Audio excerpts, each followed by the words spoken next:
This is problem number 16.3. It's on page 726. The motion of the 2.5 kilogram rod, AB, is guided by two small wheels which roll freely in horizontal slots.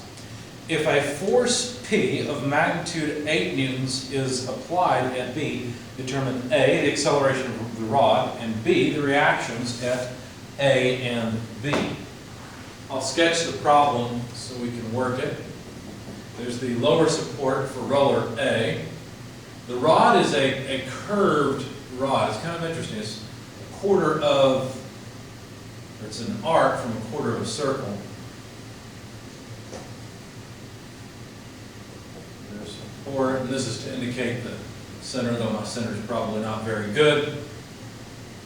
And the radius is 0.3 meters. Now this point up here is B, and this point down here is A. The mass of the rod is 2.5 kilograms. And the force P is applied up here to point B and is 8 newtons. So we're supposed to find, so let's see, that's the given. We're supposed to find the acceleration. Of course, it's going to be in the x direction. Let's just put an xy coordinate system on this so we can talk about direction. And we're supposed to find the normal force at A and the normal force at B. So the reactions of the wheels. Understanding that there's, well, I guess we could go ahead with the free body diagram. There's not going to be any horizontal force at A or B because these wheels, these rollers, are frictionless. So if I were to sketch just the body itself, just the link, put the center, I guess, there, then of course P is applied at point B. There's a normal force applied at A and a normal force applied at B. And then there's weight. Now you might be tempted to put the weight right in the center. That's what I did at first, and that was a mistake. I wasn't thinking about the fact that the mass center, or the center of gravity of this piece, is actually not here. The center of gravity is somewhere off the body. As a matter of fact, you have to look up geometric properties of these slender rods. If you do that, you'll find that the distance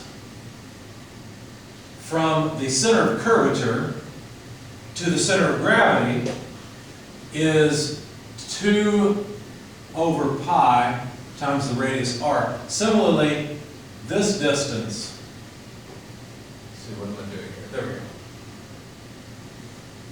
From the center to the center of gravity, let's just mark this as G, the center of gravity, that distance is 2r over pi as well. So the weight force actually acts off of the body a little bit. Now that's equal to the kinetic diagram, or the result of these forces is that the body potentially accelerates in the x and the y direction. Now of course we know that the body should remain in contact with the ground. Even if it turns out that the rollers have to push down, I'm assuming this is some kind of track that the wheel is captured within. So I'm going to make the assumption that the acceleration in the y direction is 0. In other words, that the rollers remain on their tracks. Now to calculate the weight, let's go ahead and do that. The mass was given as 2.5 kilograms.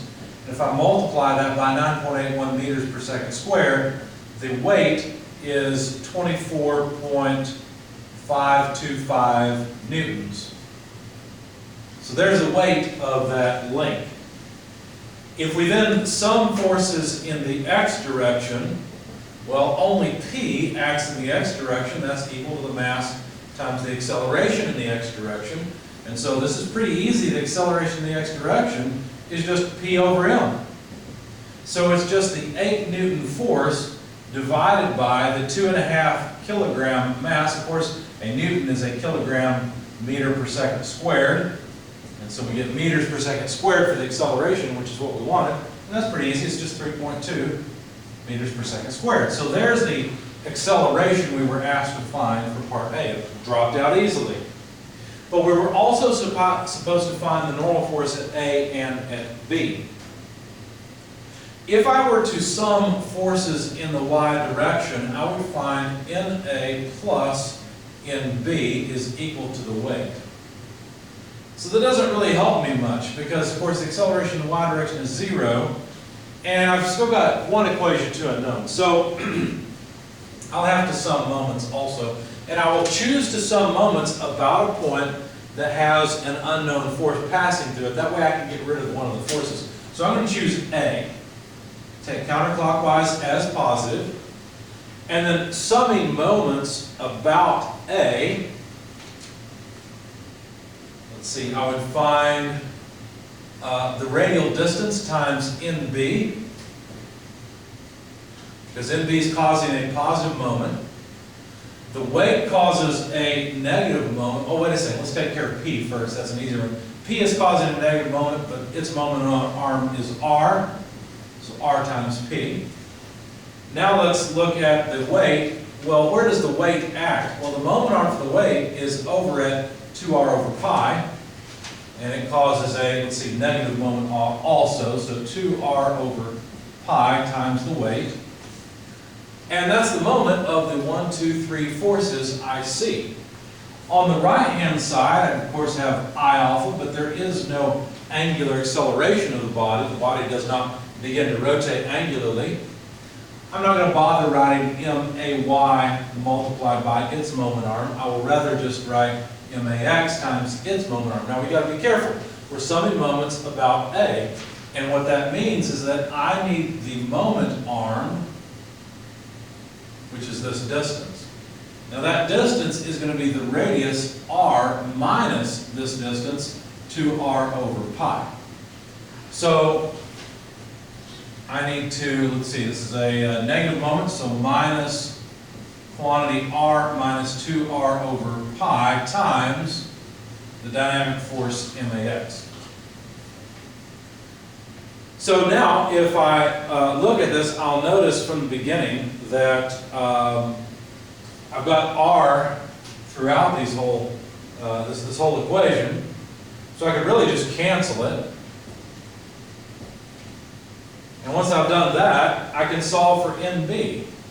So NB equals, well, let's just move everything to the other side, so P plus 2 over pi weight, that's now on the other side. What remains on the other side is minus, be careful, we cancel the r, that doesn't mean it goes away, it's 1 minus 2 over pi m a sub x. So there's the magnitude of NB. All I need to do now is just plug in the numbers. So let's see, 8 newtons for P plus 2 over pi times the weight, and the weight was, here it is, 24.525 newtons, minus 1 minus 2 over pi, multiplied by the mass, 2.5 kilograms, multiplied by AX, which we found before, at 3.2 meters per second squared. So kilograms meters per second squared will give me newtons. I've got newtons for the other terms, so it's just a matter of plugging it into the calculator, and when you do that, you'll find that NB is about 20.71 newtons. Now, they asked for both reactions, NA and NB. I found acceleration in NB, but now I need NA. So let's just do that here. NA, the normal force at A, is equal to the weight minus the normal force at B. So the weight is 24.525 newtons. NB is 20.71 newtons. And so we come out with a force at A of 3.82 newtons. Hopefully this makes sense to you intuitively. There's less force at A than there is at B because of pulling force P.